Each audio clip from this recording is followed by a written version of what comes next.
Alors aujourd'hui, chers auditeurs, je vous propose de feuilleter un magazine et même un livre des éditions 303 qui est intitulé « Demeure en bord de Mayenne, des balcons sur la rivière ». C'est un ouvrage magnifique que je vous recommande qui a été édité en juin 2024. Et je suis heureuse de recevoir celui qui l'a en grande partie rédigé, Pierrick Barraud. Bonjour. Bonjour. Vous êtes donc au service patrimoine du département, Du c'est département, ça tout à fait. Et vous avez donc réalisé ce magnifique livre avec des illustrations et des photos de très grande qualité. Et en fait, vous avez choisi de décrire toutes les belles demeures que l'on peut voir de la Mayenne ou qui, elles-mêmes, peuvent voir la Mayenne de leur fenêtre, c'est ça ? Voilà, tout à fait. L'idée de ce travail, donc, il est né il y a 3-4 ans. Donc, c'était la rencontre en fait de la demande de la région des Pays de la Loire et du département de la Mayenne de mieux connaître ce patrimoine du bord de la Mayenne que souvent on aperçoit quand on se promène sur le chemin de halage, mais que finalement on connaît très peu.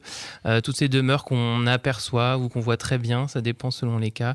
Voilà, quand on est dans la vallée de la Mayenne, et qui font vraiment une partie de son identité.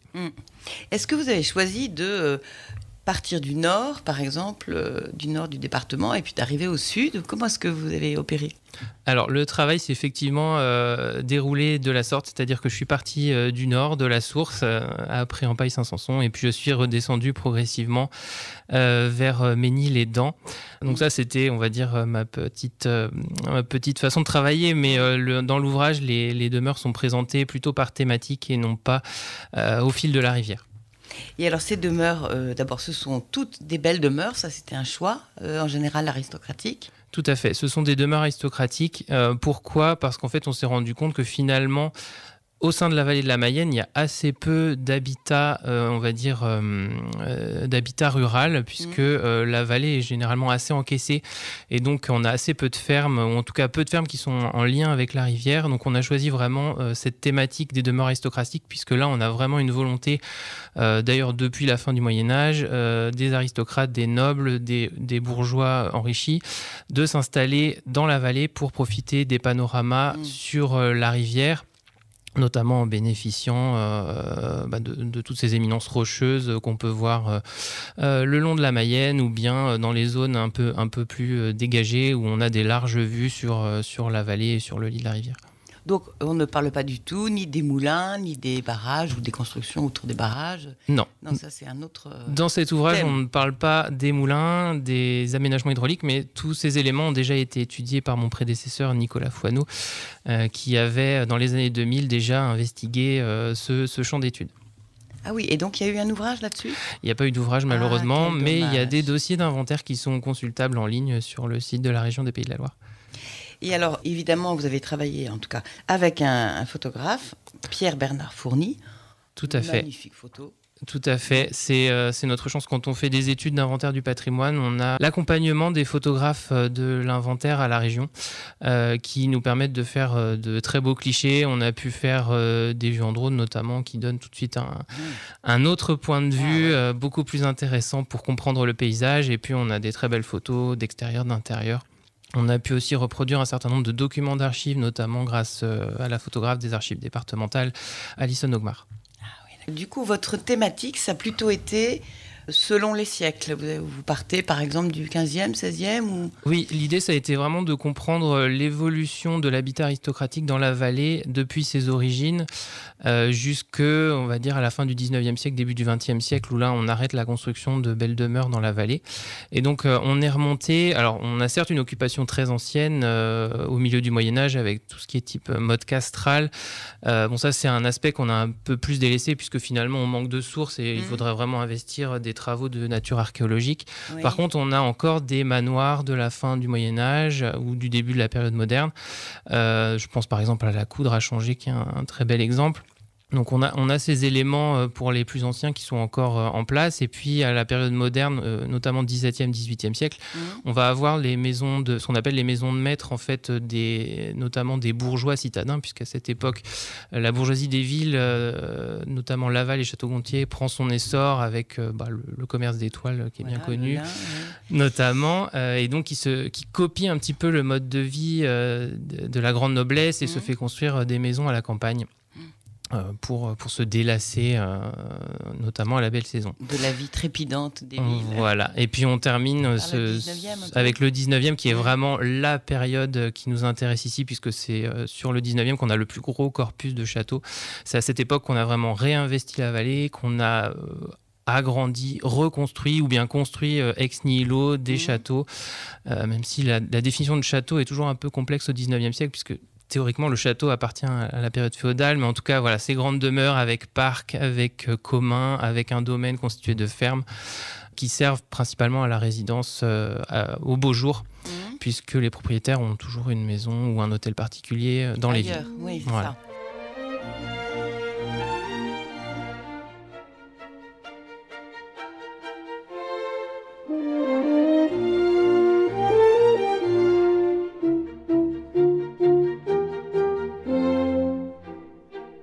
Et il y a aussi quand même une mention un peu de l'agriculture, puisqu'au 19e, on essaie d'enrichir le terrain.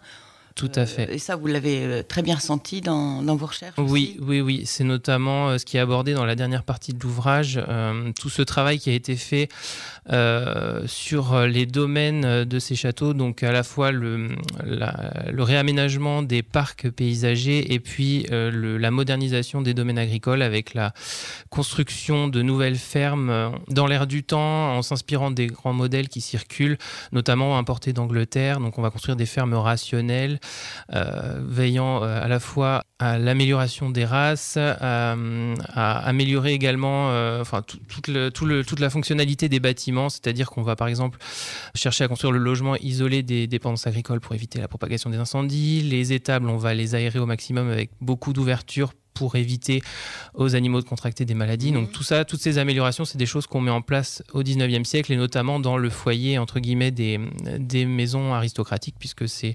ces propriétaires-là qui ont à la fois les moyens de le faire et qui en même temps s'intéressent vraiment à tout ce qui est actualité du milieu agricole à cette époque, à travers les revues scientifiques, à travers tout ce qui est comices agricoles, tout ce qui est association d'agriculteurs. Enfin, voilà. Oui, il y a aussi les fours à chaud. Il y a les fours à chaud également qui ont permis d'amender les sols et qui ont contribué à la richesse de ces grands propriétaires terriens, tout à fait.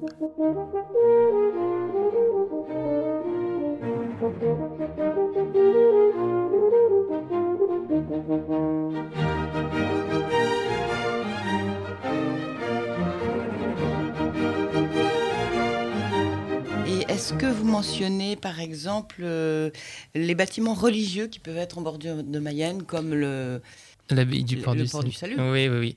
Alors ces bâtiments, ça en fait pas vraiment partie, mais je m'y suis intéressé au cours de l'étude, mais ils ne sont pas abordés dans cet ouvrage puisqu'on a vraiment cadré sur le sujet qui nous intéressait. En revanche, on évoque un certain nombre de chapelles qui sont au sein de ces propriétés, même si finalement elles sont assez peu nombreuses, puisque ça devait être probablement un privilège assez rare de pouvoir construire sa propre chapelle dans son domaine. Oui, vous dites qu'il y a des oratoires, par exemple, à l'intérieur peut-être des manoirs ou des châteaux, et la chapelle extérieure est assez rare. Ouais. Tout à fait, oui. Il y a très peu d'exemples.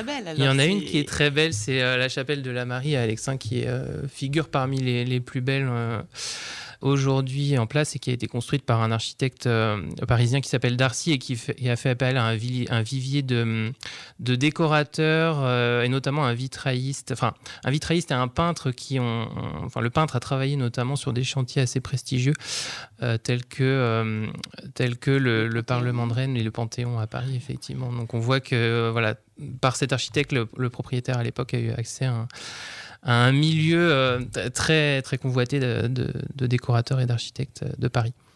Alors, vous avez rencontré pratiquement tous les propriétaires, ou presque ? Presque, oui. Malheureusement, certaines de ces demeures ont pu être en vente, on va dire, au mauvais moment, ou bien ne sont pas occupées, ou bien les propriétaires, tout simplement, ont refusé de participer à ce travail. Mais dans la grande majorité des cas, oui, j'ai été reçu par les propriétaires qui se sont montrés très intéressés par ce travail, qui ont eu vraiment à cœur de partager ce patrimoine dont ils sont aujourd'hui dépositaires. Et puis, tout simplement parce qu'ils n'ont pas toujours le temps de faire des recherches eux-mêmes, ont été contents d'apprendre de nouvelles choses sur l'histoire de leur demeure. Ils ont fait des recherches de leur côté, peut-être ? Oui, ils ont fait des recherches de leur côté. Ils ont pu, par chance, redécouvrir parfois leur fonds d'archives à l'occasion de ce travail. Donc ça a été une belle découverte pour eux. Et c'est vrai que certains sont dépositaires de très beaux documents, notamment les plans parfois du 19e siècle du château, du parc. Donc ça, c'est vraiment des chances pour les chercheurs de pouvoir mettre la main sur ces documents qui aujourd'hui font défaut dans les archives publiques, malheureusement. Ah oui, c'est ça. Donc on suit une chronologie dans le temps. Et puis en fin d'ouvrage, vous parlez plus des jardins et des fabriques de jardins, c'est ça ? Oui, les jardins, c'est vraiment tout ce qui est paysage, en fait. Environnement paysager de ces demeures, c'est une thématique vraiment intéressante. Et ce qu'on peut dire de ces jardins, c'est que ils témoignent vraiment de la façon dont, au 19e siècle, on a cherché à recomposer une nature idéale, entre guillemets, autour du château, en s'inspirant des principes du parc paysager à l'anglaise, c'est-à-dire l'idée de créer une nature qui se veut idéale, mais qui est totalement artificielle. Un peu sauvage, faussement sauvage, avec des allées courbes, avec des bosquets disséminés ça et là, avec des bois d'ornement qui finalement donnent une impression de véritable nature et qui sont totalement construits de toutes pièces, que ce soit par des paysagistes ou d'ailleurs par les propriétaires eux-mêmes, puisqu'à l'époque, ils s'intéressaient beaucoup à tout ce qui était botanique. Qui pouvaient réaliser eux-mêmes les plans de leur jardin. Alors nous allons faire une pause musicale et puis nous allons reprendre la découverte de ce magnifique livre. Je vous donne rendez-vous dans quelques minutes.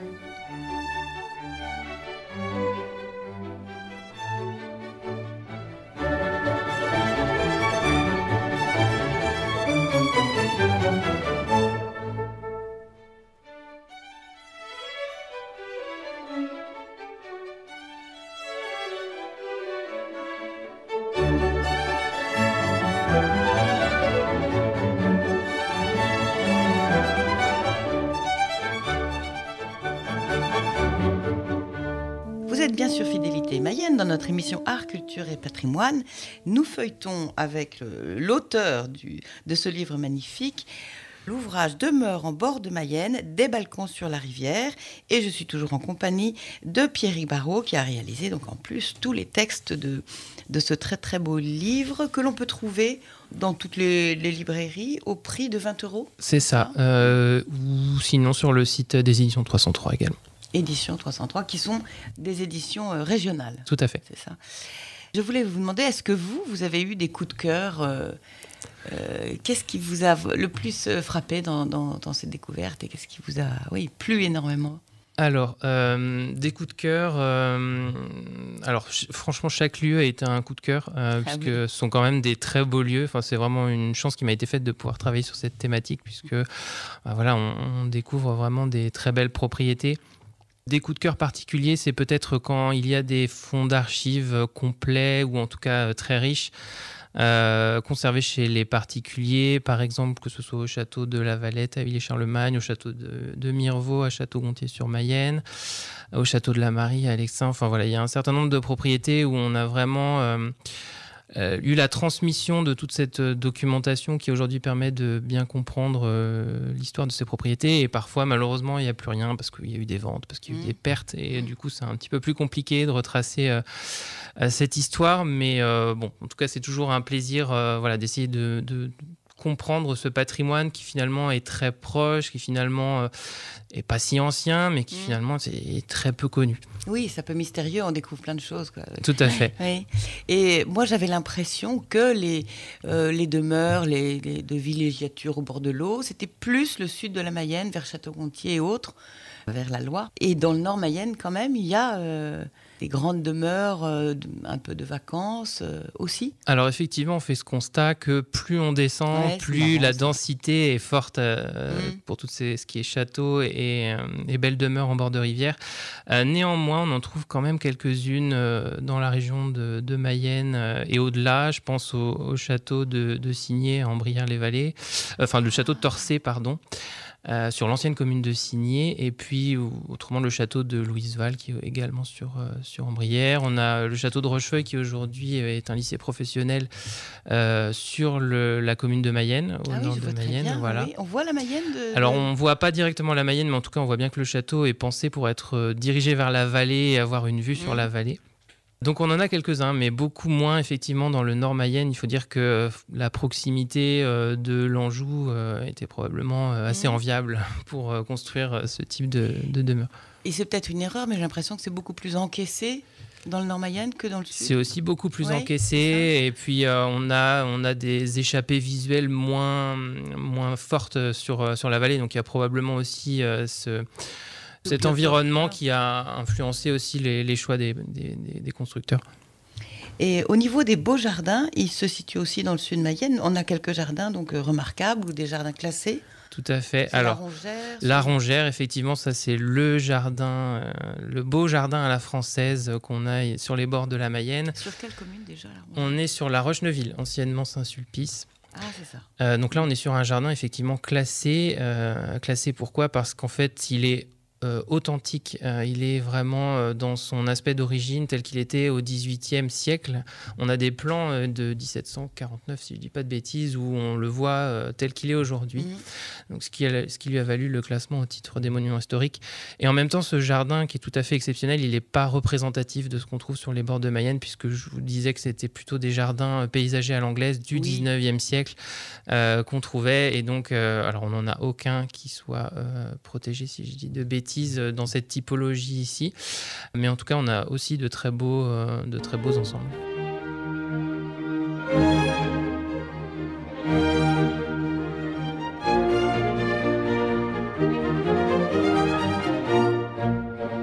Alors, il y a aussi des choses amusantes, ce sont les fabriques de jardins, ou ces petits kiosques qui se surplombent la Mayenne. Il y en a plusieurs, là. Oui, il y en a plusieurs. Le plus beau, il est certainement à Chantrigné, aujourd'hui, au Grand Coudray. Ce type de petit bâtiment en fait, qui était destiné à l'ornement des parcs et qu'on trouvait soit aux extrémités des jardins pour constituer un but de promenade et puis en même temps permettre une belle vue sur le paysage. Donc on était sur des éléments d'architecture très légers qui malheureusement ont subi beaucoup de vicissitudes et ont souvent disparu. Celui qui était peut-être le plus beau à l'origine se trouvait dans le parc de Bonne, on est sur la commune de l'Huisserie. Il faisait quasiment, pratiquement face au port du Salut. Mais il n'en reste rien. On a juste quelques photos où on l'aperçoit au loin. Malheureusement, il a disparu. C'était une petite construction un peu chinoisante dans l'esprit, une petite pagode. Donc ça, c'était des choses très originales qu'on trouvait beaucoup dans les parcs et jardins. Et malheureusement, il en reste très peu. Aujourd'hui, ce sont des éléments qu'il faut préserver dans la mesure du possible, effectivement. C'était souvent réalisé avec des matériaux un peu différents. Il y avait de la brique. Oui, la brique, du bois. Enfin, on était sur des choses vraiment fragiles et pas forcément destinées à durer dans le temps.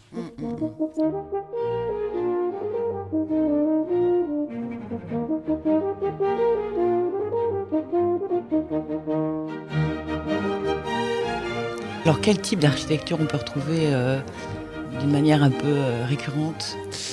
Alors, ce qu'on va trouver principalement, et là je parle pour le 19e siècle, ce sont les références à des courants historiques, puisque au 19e siècle, ce qu'on aime beaucoup dans l'architecture, c'est ce qu'on appelle l'historicisme, c'est-à-dire faire référence aux courants du passé. On va s'inspirer par exemple de la période médiévale, à travers le néo-gothique, mais ce qu'on voit surtout sur les bords de Mayenne, c'est vraiment le néo-renaissance. On reprend l'architecture de la Renaissance. Alors ça ne concerne pas tous les châteaux, mais quand même une bonne partie, et notamment un architecte qui est très représenté, c'est Pierre-Félix Delarue, qui est un architecte qui a commencé sa carrière dans l'Orne, et puis qui l'a poursuivi dans la Sarthe, mais qui en fait rayonnait dans une bonne partie de l'ouest de la France et même au-delà. Un architecte qui était extrêmement prolifique, qui a produit les plans pour beaucoup de demeures et châteaux. Donc ici, on a par exemple le château d'Orange à Saint-Jean-sur-Mayenne ou celui de la Houssaye à l'Huisserie qui sont, on va dire, un petit peu ses plans types. C'est un architecte qui était vraisemblablement très introduit dans le milieu de la notabilité au 19e siècle et qui a eu un grand succès, même si finalement, on voit qu'il réutilisait toujours les mêmes modèles et donc il était probablement pas très original. Mais en tout cas, voilà, ses formules avaient un grand succès. Et donc, on voit que cet architecte a probablement aussi influencé ce qui pouvait se faire et donner un petit peu le ton, la mode, puisque en fait, il avait vraiment des références ancrées dans le petit château Renaissance à Tourelle. Enfin voilà, des inspirations qui viennent probablement de la vallée de la Loire à l'origine. Ah oui, c'est ça. À Tourelle. Et c'était quand même des grandes baies vitrées ou... Alors, on privilégie des grandes fenêtres évidemment pour pouvoir au mieux profiter de l'extérieur, puisque c'est avant tout le but de ces maisons. On a aussi quelques exemples de jardins d'hiver ou de vérandas. Donc là, on est sur vraiment des grandes pièces vitrées qui permettent de profiter de l'extérieur. Là encore, on est sur des choses assez fragiles qui n'ont pas toujours survécu. On a un très bel exemple encore en place au château du Ricoudet à Changé, par exemple, où là, on a un magnifique jardin d'hiver qui donne sur le parc et la rivière. Donc, voilà. Le jardin d'hiver, c'est un peu comme une serre. C'est un peu comme une serre. Qui est collée, qui fait partie de la maison. Qui fait partie de la maison, tout à fait. Oui, c'est vrai qu'il y avait beaucoup de serres au 19e. Oui, et il y a encore beaucoup de serres en place, des orangeries aussi. Enfin, voilà. Ah là là, ça fait rêver. Hein. Oui. Et alors, vous n'êtes pas descendu en bateau sur une partie de la Mayenne pour voir j'ai pas eu cette occasion. Ce que l'on peut voir, mais il faut le faire. Oui, j'ai beaucoup arpenté le chemin de halage, forcément. Ouais, mais non, j'ai pas encore eu le privilège de descendre la Mayenne en bateau. Et qu'est-ce que vous conseillez pour nos auditeurs ? On peut pratiquement suivre la Mayenne du nord au sud sur le chemin du halage. Et déjà, tout à fait. Depuis Mayenne jusqu'à la sortie du département au sud, le halage est entièrement praticable à pied, à vélo. Et puis on peut aussi profiter des croisières en bateau, effectivement. Et là, c'est à partir de Dans. Il y a des petites croisières en bateau à partir de l'Office du tourisme de Mayenne. De Mayenne, de Laval et de Château-Gontier. Mais on ne descend pas très bas, finalement, quand on va, tout dépend. Quand on part de Mayenne. Non, puisque déjà, on ne va pas très vite. Et puis en plus, il faut passer un certain nombre d'écluses. Donc en fait, ce sont des circuits qui ne vont pas forcément très loin, mais qui sont déjà un aperçu intéressant. Et pour cette belle revue, donc ce beau livre, ce bel ouvrage, Demeure en bord de Mayenne, des balcons sur la rivière, vous avez travaillé plusieurs années ? Oui, j'ai travaillé, c'est 3 ans de recherche en fait, pour constituer les dossiers de toutes ces demeures, dossiers en fait qui compile l'ensemble des données que j'ai pu trouver, aussi bien sur le point de vue historique que sur le point de vue architectural, qui compile également toutes les photographies réalisées par Pierre-Bernard Fourny, donc le photographe qui m'a accompagné. Donc ces dossiers sont consultables sur le site internet de la région des Pays de la Loire, où vont l'être sous peu pour partie. Et ce livre, en fait, c'est une synthèse de ce travail de 3 ans, qui ne reprend pas l'ensemble de ces demeures, mais on va dire une bonne moitié quand même, et puis qui fait un petit peu la synthèse de l'histoire de ce territoire, comment il a été investi par les élites à chaque époque, et quels sont les plus beaux témoignages qui en restent aujourd'hui. Et cette collection a déjà donc publié 5 ouvrages, c'est ça ? C'est le 5e ouvrage dans cette collection Images du patrimoine en région. Le dernier, c'était la publication sur les faubourgs du Mans. Et puis, juste avant, on avait une autre publication sur la Mayenne. C'était le résultat de l'étude qui avait été menée sur le territoire de Lassay-les-Châteaux. Travail qui avait été réalisé par Marion Sœur et Arnaud Bureau. Que j'avais interviewé ici, Marion Sœur, quand elle venait travailler. Oui, c'était tout le petit patrimoine. Voilà, c'était tout le patrimoine vernaculaire, à la fois les églises, les chapelles, mais aussi tout le bâti rural, les fermes, les maisons de ville, la ville de Lassay, enfin voilà. Alors, avez-vous un nouveau projet ? Est-ce que vous travaillez déjà sur un autre ouvrage de ce type ? Alors, pour l'instant, pas encore d'ouvrage en ligne de mire. Pour l'instant, je suis en renfort sur une étude concernant la peinture religieuse qui est actuellement menée à l'échelle de toute la région. Donc, c'est une étude qui est pilotée par la région Pays de la Loire avec le soutien de la DRAC. Donc, les chercheurs en région sont sollicités pour donner un coup de main pour investiguer ce vaste champ d'études. C'est pas Monsieur Davy qui avait fait un gros travail là-dessus ? Alors, Christian Davy avait travaillé sur la peinture murale. Ici, on est sur la peinture de chevalet. Ah, la peinture de chevalet. Voilà. Ah oui, ça n'a rien à voir. Ah oui, non. Ben, écoutez, merci beaucoup en tout cas à Pierre Barraud. Je conseille aux auditeurs de se procurer ce magnifique ouvrage, Demeure en bord de Mayenne, des balcons sur la rivière, au prix de 20 €, donc dans les librairies. Et sinon, on peut le commander sur le site des éditions 303. Ah oui, édition 303, et on le trouvera sans problème. Et je trouve que ça peut être aussi un très beau cadeau. Oui, effectivement. Même à Noël ou autre, ou à des gens qui arrivent et qui s'installent en Mayenne, parce que c'est une vision bucolique magnifique de la rivière et puis de tous ses bords. Merci beaucoup Pierre Barraud, j'espère à bientôt C'est moi qui vous pour remercie. une nouvelle émission.